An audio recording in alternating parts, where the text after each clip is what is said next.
So today we'll be starting with and hopefully possibly completing topic of enzymes.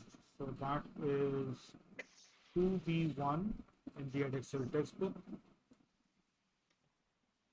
and there isn't really a lot of detail to go into. It is mostly things that we have already covered in IGCSE biology and Yeah. a bit of chemistry as well. Mm. So let's take this as a review. So starting off with what enzymes are. And so enzymes are called biological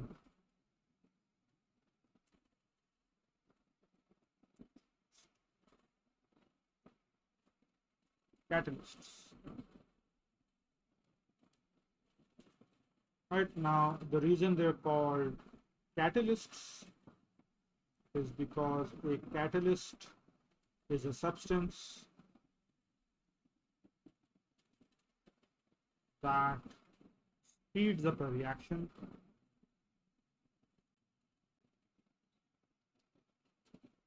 by lowering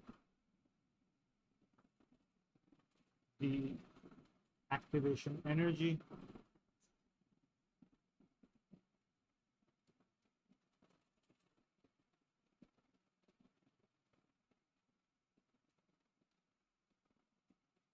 and bringing the substrates right in close contact.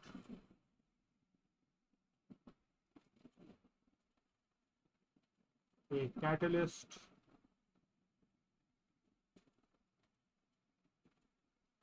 does not affect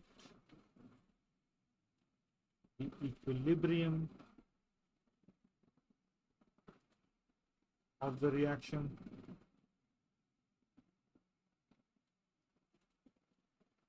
right? It does not take part in the reaction,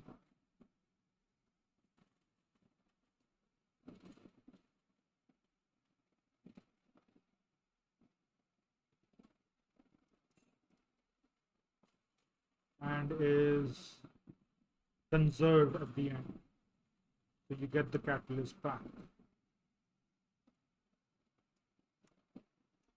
right? So enzymes do all of that. And the reason they're called biological catalysts is, for one thing, they are proteins. And to be more specific, they are globular proteins. Right, so that's something we've talked about when we're talking about biological molecules and proteins and fibrous and globular proteins, etc., etc. So these guys, all enzymes are globular proteins, right? And so they are biological molecules.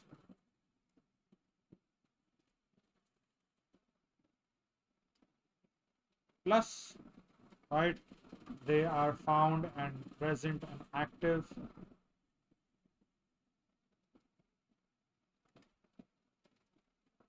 in biological systems, so living systems,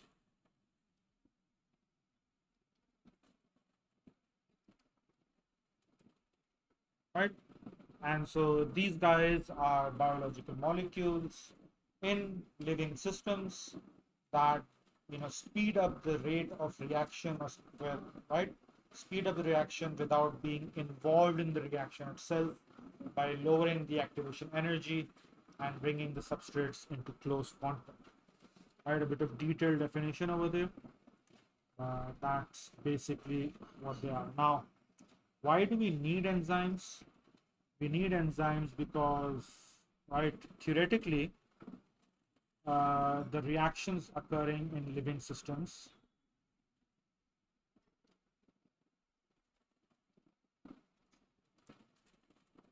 right, can occur without enzymes.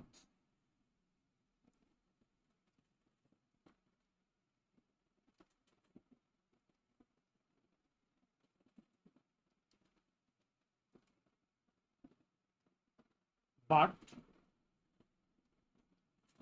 right, the temperature they would require would be rather high, and they would take too much time. And both of these factors do not support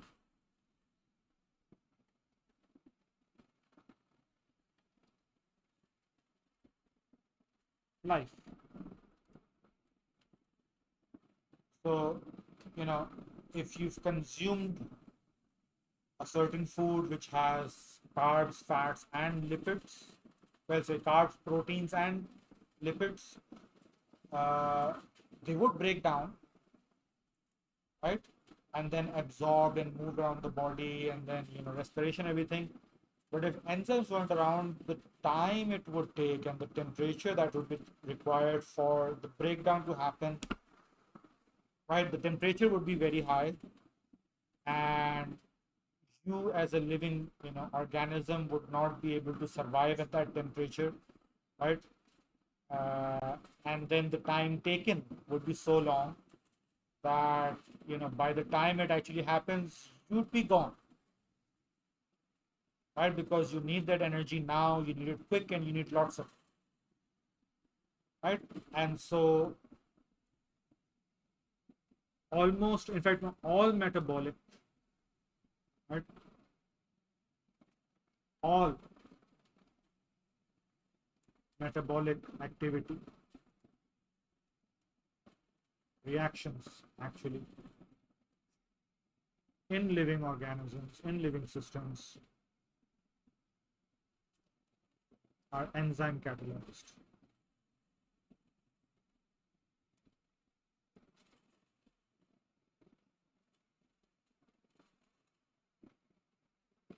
Why? Because what they do is, I make a graph over here.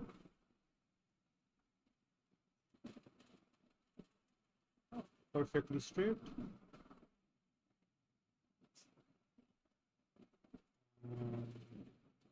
Just about perfect. And so what we are getting is you've got reactants over here. Switch to pen. You've got reactants over here, and there's an energy, right, hill that's required, and then you get products. So reactants, products,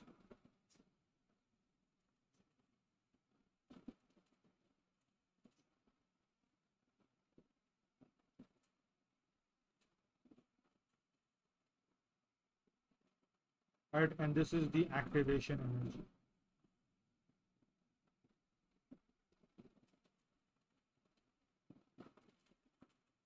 Now this activation energy can be very high. So again, going back to the requirements of the reaction that is taking place. But when you have an enzyme,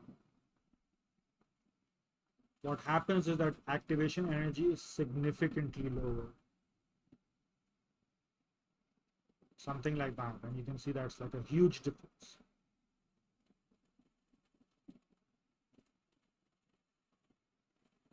Right, so EA with enzyme. And so that makes the reaction occurring possible in the environment, in the internal environment, and the what's the word for it? Conditions of a living system.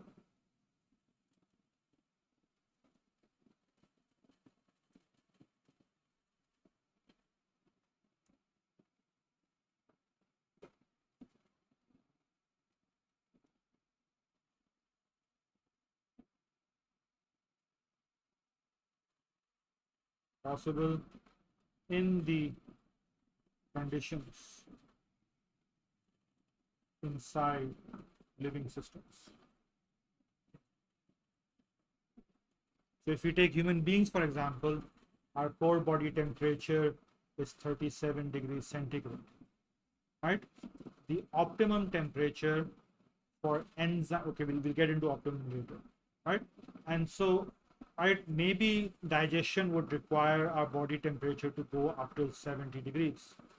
If it's 70 degrees centigrade, we'll be cooked.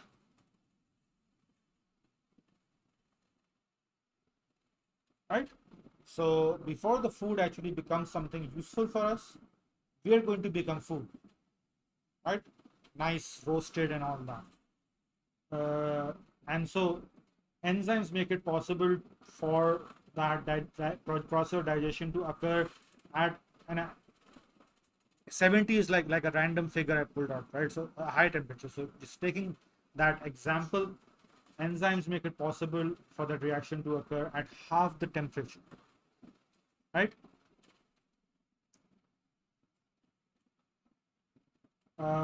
Now, enzymes have certain requirements themselves, right? And so, uh, all right, let's call that optimal requirements for enzyme activity.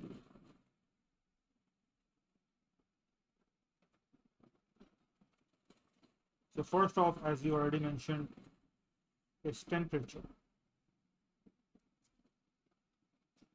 Right, so the human body temperature is 37 degrees. The optimum temperature for enzymes is, in the human body, is actually about 40 degrees centigrade. So close enough. Right, by the way, what do we mean by optimum? So optimum means where you have maximum or highest enzyme activity.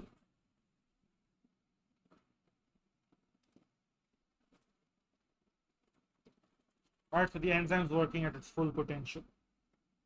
Then you've got pH. Right, so how acidic or alkaline it is.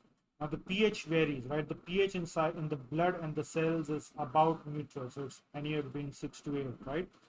But in different parts of the body, it can be 11, or in the gut, in intestine, it's 2, in the stomach, right? And so the enzymes present in these specific areas, right, in the intestine and the gut, are made of the amino acids and their bonding and structure and internal bonding with the disulfide bonds and the hydrogen bonds are such that they work best at the pH in their environment, whereas other enzymes that are present within cells or the blood,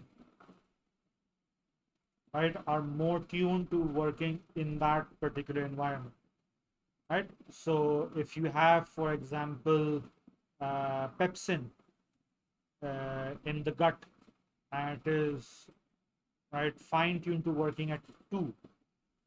The reason we bring this up is because if you put pepsin in an alkaline environment, it will not work, right? And similarly, if you have trypsin, for example, in the intestine, which is uh, right, suited to an alkaline environment, if you put that in an acidic environment or even neutral, then it will not work. So enzymes have optimum pH as well. So they require a certain pH at which they perform the best. For both of these, what's the reason? So we studied proteins, right? Their structure, and we know that they have right tertiary, and quaternary structures.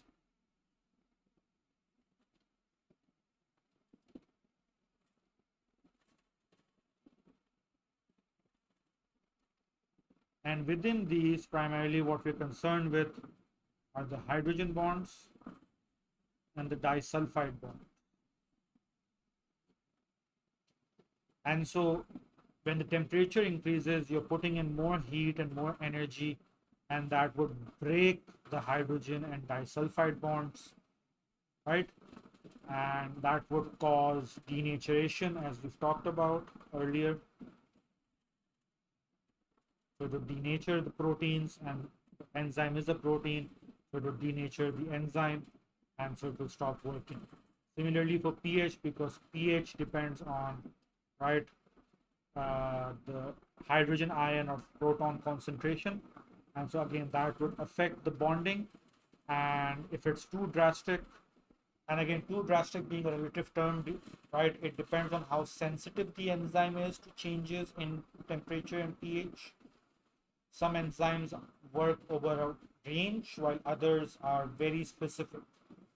So there's no general rule. The general rule is there's an optimum, and changes from the optimum affect activity, right? Either way, if the temperature is less than the optimum, if the temperature is more than the optimum, either way, enzyme activity is affected. And by affected, it doesn't go up, it doesn't go above the optimum, it falls, right? And so if you draw a graph of either pH or temperature, right, and enzyme activity, I'm not putting any figures over here, it's generally like this, right? And so this is the optimum, and so you take, right, that's the highest level of enzyme activity, and so you take whatever temperature or pH value, right? It's not as broad as that.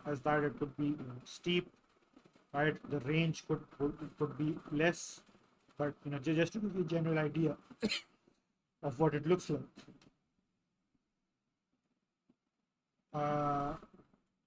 Right, any questions?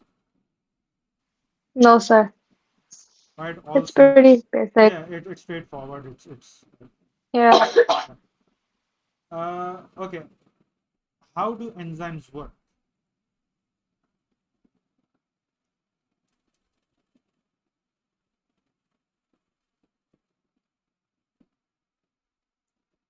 So the initial idea is what's called a lock and key hypothesis. And so again, enzymes are protein, they have a particular shape, and right, so for example, that's the shape of the enzyme, right? This bit over here is called the active site. And what that active site is part of the substrate, binds it, right? And it is specific to either only one or a category of substrates.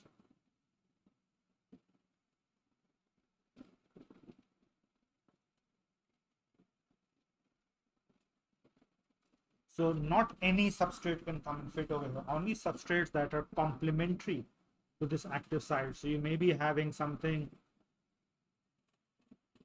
like this, right? It looks like an ice cream cone or something, but right, you would have this, right, complementary shape that would fit in over here in the active site, and only then, right, will a reaction take place. So if you've got something like this, it's not going to fit in, right, because again it's not complementary. And of course, this is like a drawing answer. It's a very crude drawing, obviously. So right, even slight variations, very slight variations, for example, instead of having that v-shaped, if it's something like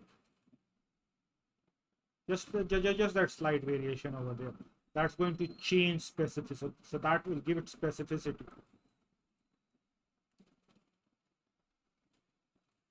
All right, so lock and key hypothesis simply like a particular key fits in a particular lock, turn it and open it.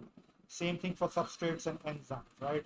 A particular substrate fits into the active site of a particular enzyme molecule, and only then can the reaction take place. But a more accurate is, right, the induced fit hypothesis, right? And so what that says is that the active site is somewhat flexible, right? And when the substrate binds, the shape of the active site changes, right, holding the substrate tight in place.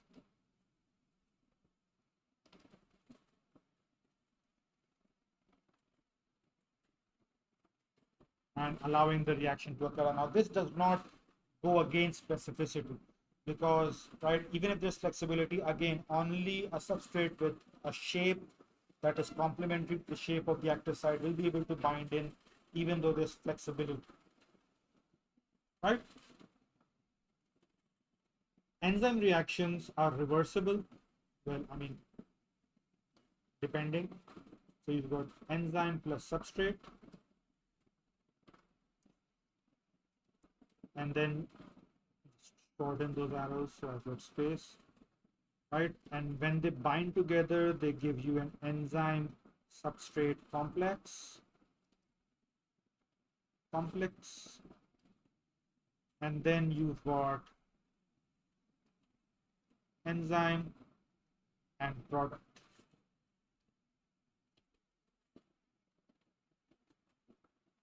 So reactions can go both ways in many cases, right? Sometimes the enzyme catalyzing the reversible reaction can be the same,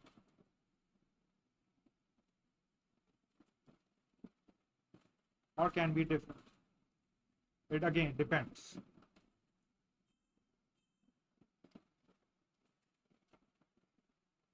Also, right, enzymes can because it, right, they catalyze metabolic reactions, right? So metabolic reactions means anabolic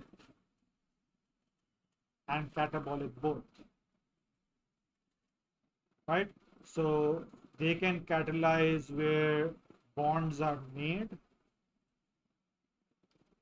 and bonds are broken. So the general concept where you've got one substrate and the enzyme comes in, binds in, and breaks it up into two. That's not how it always goes, right? So as you talked about, it can be reversible. So it can take two and build it up into one larger molecule. And so you look at, right, you look at the you know macromolecules that are formed from their monomer units, polysaccharides and polypeptides and the triglycerides and everything. So you have them building up, and those are all enzyme catalyzed reactions, the condensation reactions, right? Whereas the digestion is breaking down the polysaccharides and breaking down the proteins into amino acids, breaking down the triglycerides into fatty acids and glycerol, and those are hydrolysis reactions, and those are also enzyme catalyzed reactions, right? So it goes both ways. So just keep that in mind. Uh, any questions? No, sir. Okay.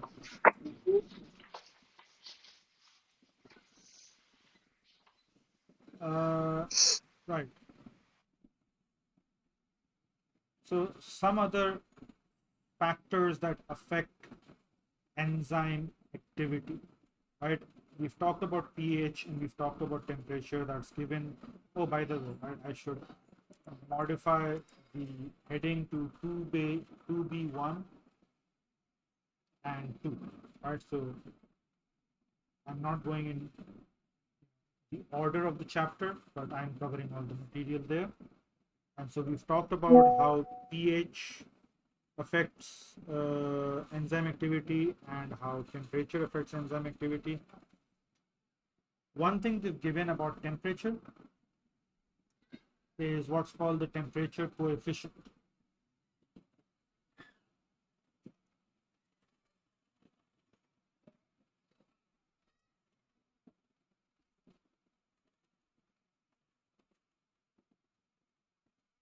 Right, the Q10, and they have a formula for that, which is rate of reaction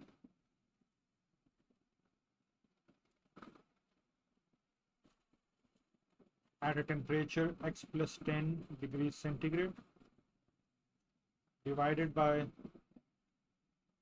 rate of reaction, right, at x degrees centigrade only. Again, this should be a capital C.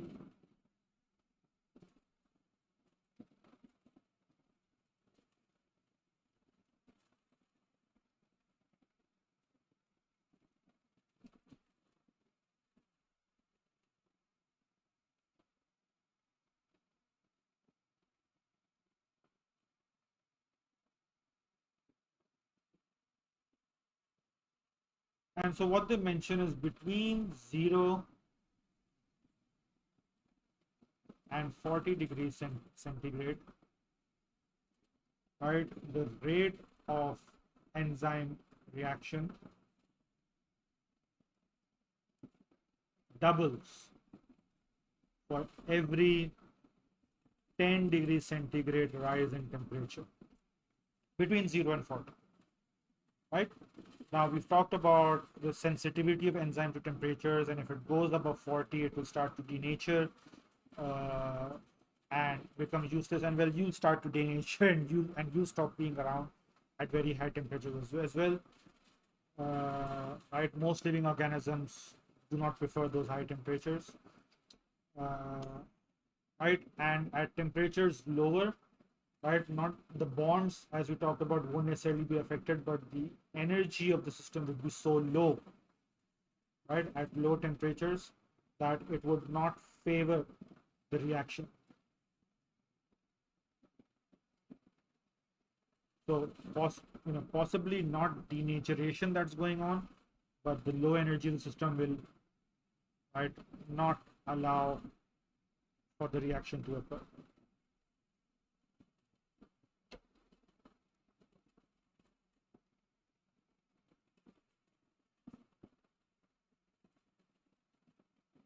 What else affects you know enzyme activity is enzyme concentration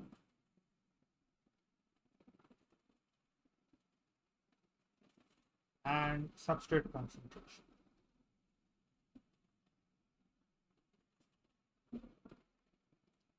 Right. So for example, right, you have a single molecule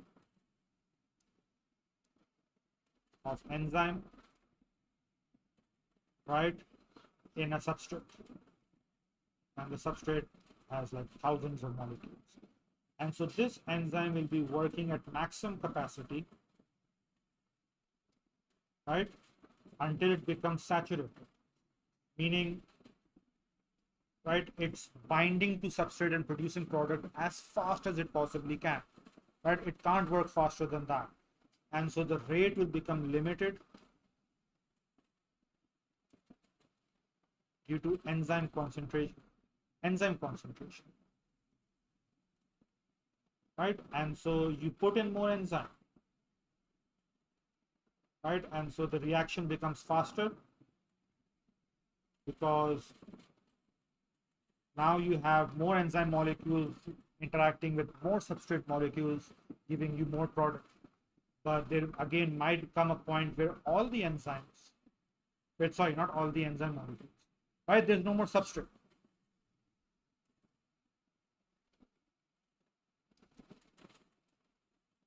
And so the enzymes don't have anything to react with.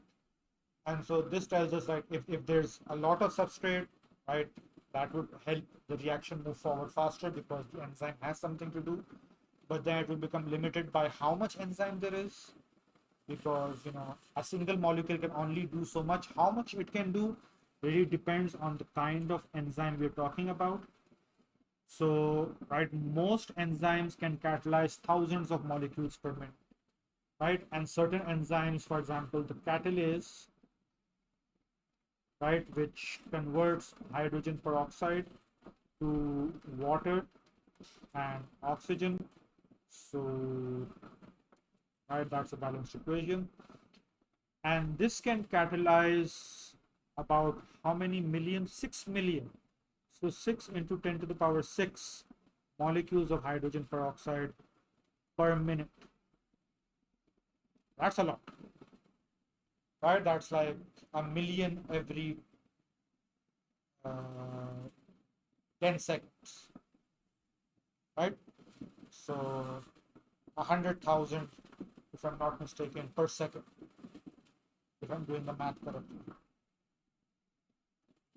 So yeah, so they can be that fast. So of course, so you get an idea when, right, and that's like a single molecule. And so when we say substrate concentration and enzyme concentration, we need to look at the scale at which all of this is occurring.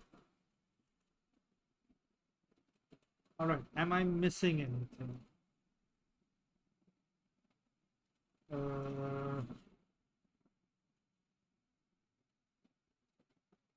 No, done. I think the only Yeah, thing, yeah, pretty much. yeah. The only thing I haven't mentioned perhaps is naming enzymes, right? And that's, I mean, uh, right, enzymes are of two types. So you've got intracellular enzymes,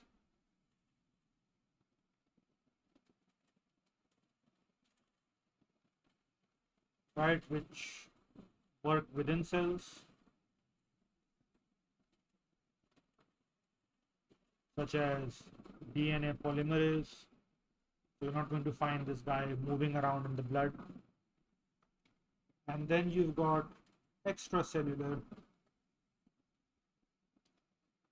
enzymes. Apologies for my scribbling over there.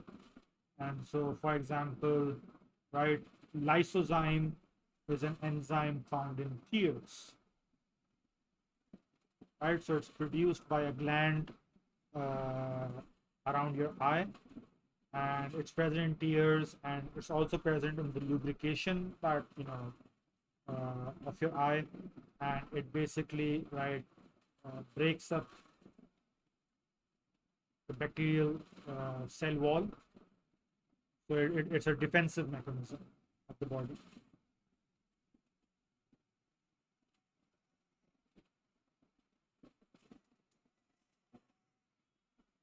Okay.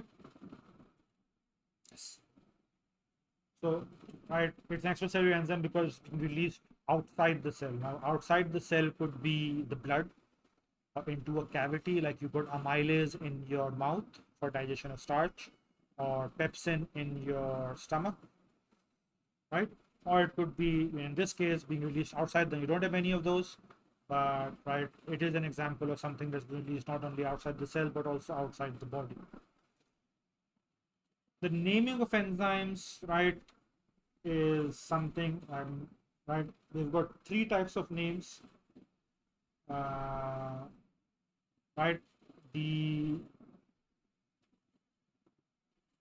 uh, right, there's some enzymes, the older ones I guess, that have common names such as, pepsin and trypsin, which don't really tell you anything about the enzyme, so you need to associate the name of the enzyme with its function. But then you've got, the more standard naming, where you've got a short name that talks about what the enzyme does, right? For example, you've got, right, creatine kinase.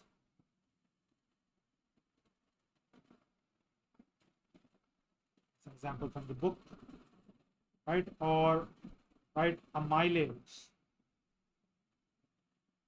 And so what amylase does is it breaks up amylose. It acts on amylose. That's what it's telling you, right? It's talking about the substrate that it acts on, or, right? And so creatine kinase tells you about, it's acting on creatine in a certain way. And in this case, right, the common feature in enzymes, so if you ever come across a name ending with ase, right, know it's an enzyme. Then you've got more systematic names which tell you about the kind of reaction they're catalyzing. So, right, you have creatine phosphotransferase.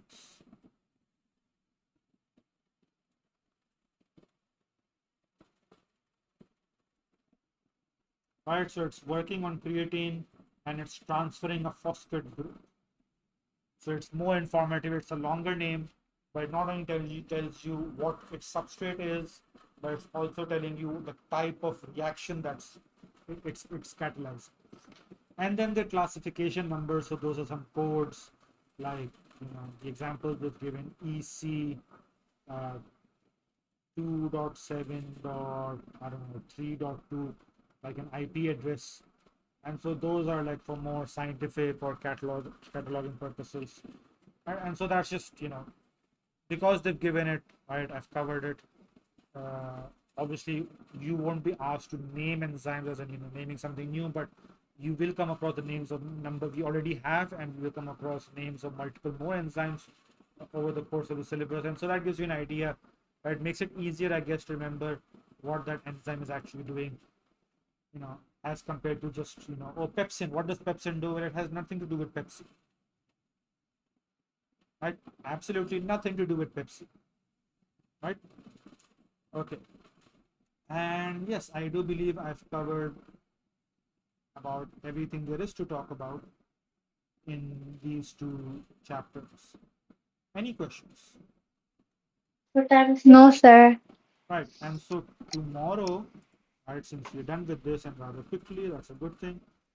We Yes. will go to chapter 2A Okay. and talk about cell membranes. Sure. Okay. Yeah. So I'll Okay. see you tomorrow then, inshallah. Inshallah, sir. Okay. Take care. Allah Hafiz. Allah